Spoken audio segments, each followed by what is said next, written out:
I hit that yesterday, or Tuesday. Yes, I mean, yeah. Thanks for telling I me. shouted it out. Yeah. Now it's on film. Alright, so we did a basic half guard recovery. There's a lot of ways to recover half guard. We're just looking at one of the fundamental half guard recoveries.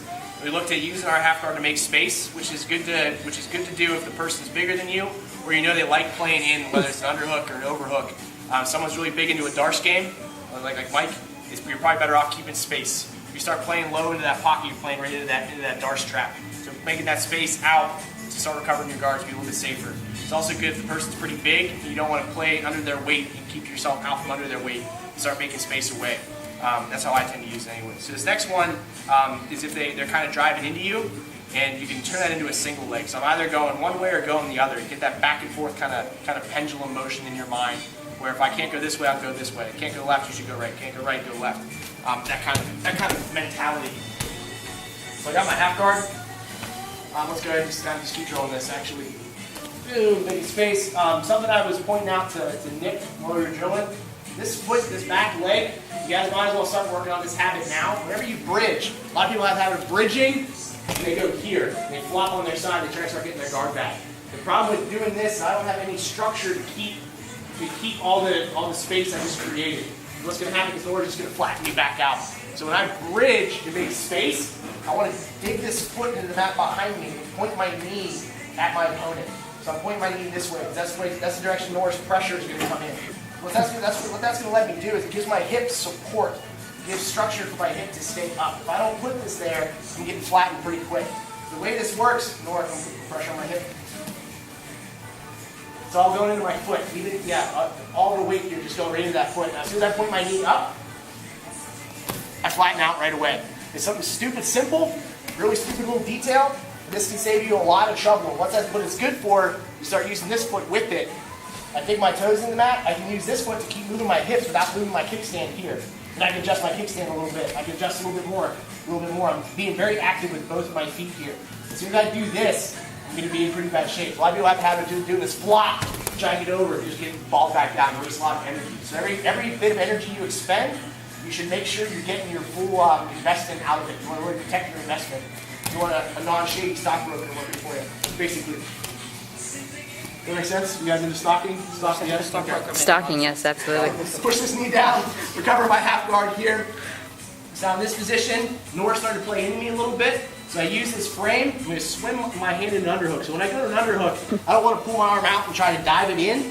I'm going to my elbow's going to stay in the same position, kind of drop this down in, and then swivel it up.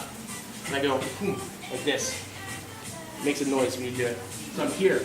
Now when Nora's in this position, she's playing a little bit more into me, maybe she's playing a little bit of a wizard game. You think about doing a single leg. Single leg's a really reliable move from half guard. It's something I do a lot, and people have shown that you've had a lot of success with it. Because it gets you out from the bottom and makes you pretty aggressive here. So when I go to do my single leg, I want to just kind of shrug myself a little bit lower and try to get around her belt line here. Playing the single leg high is too much distance to travel when I'm all the way up in her armpit. I want to be lower here. Okay, so once again, the danger of going lower, go ahead and keep your whizzer in. The danger of going lower here is I'm playing in a little bit of a darce. So if I feel my opponent going for a darce, I might rethink this. Okay, so if I keep driving my head low, then start attacking your neck. So if you start feeling that happen, maybe start making some space and go back into your niche. And for now, Nora's not playing a darce game. Just keeping this bicep away from me, down her belt line. What I'm going to do is I'm going to point my knee into the back of her thigh. Okay, I'm pointing it down a little bit. I don't want to go up because I'm kind of losing my momentum. I'm pointing it down here. Open my legs. I'm going to scissor my legs and do a little bit of kick motion. So I'm going to bump her forward like we were doing in the gi class and kick my bottom leg out. This. Now when this motion happens, I keep my leg, this leg bent, this leg straight. It's really easy for me to come up onto my knees. So it's quick motion. I'm here in my half guard, and I go like this. Really easy to rock up and over. When I start pulling my bottom leg in, I'm starting to block myself. So I'm going to go, boom. I can pop right up, start attacking this low single. Boom, I'm in my half guard. Swim my underhook in, keeping this bicep away. Shrug a little bit lower. Go a little more of a regular half guard here. I'm not worried about lacing the ankle because I'm nice and low. I'm going to push up. I'm trying to get, right now Nora's hips are low. I want to get her hips to pop forward. Because what that's going to do is going to take weight off her leg so I can kick my bottom leg free. Here. Come here to my single. Now notice when I go to this single, I'm going super low. I'm not up here trying to finish this. Nora's gonna put her whizzer back in. Her whizzer is strong the closer to her armpit I get. If I'm here, she has a super strong whizzer. She can put a lot of pressure into this. If they're a wrestler, they're gonna start slamming their shoulder forward and your face is gonna go into the mat. So to take the pressure away from the whizzer, I need to reduce. It's a little bit weaker, a little bit weaker, a little bit weaker. Now it's the weakest here. So you can still have that hand in. A lot of wrestlers will keep that hand in.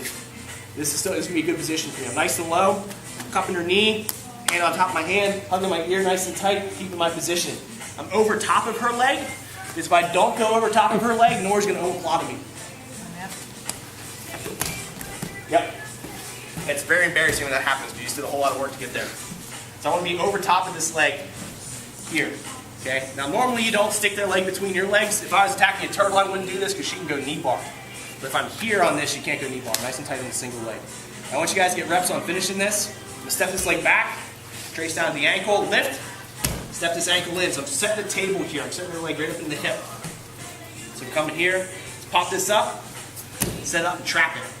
I'm going to drive into her this way and try to collapse her hips to the mat. Here. Just be kind of easy on your partner's knees when you do that. Make sense for everybody? Yes?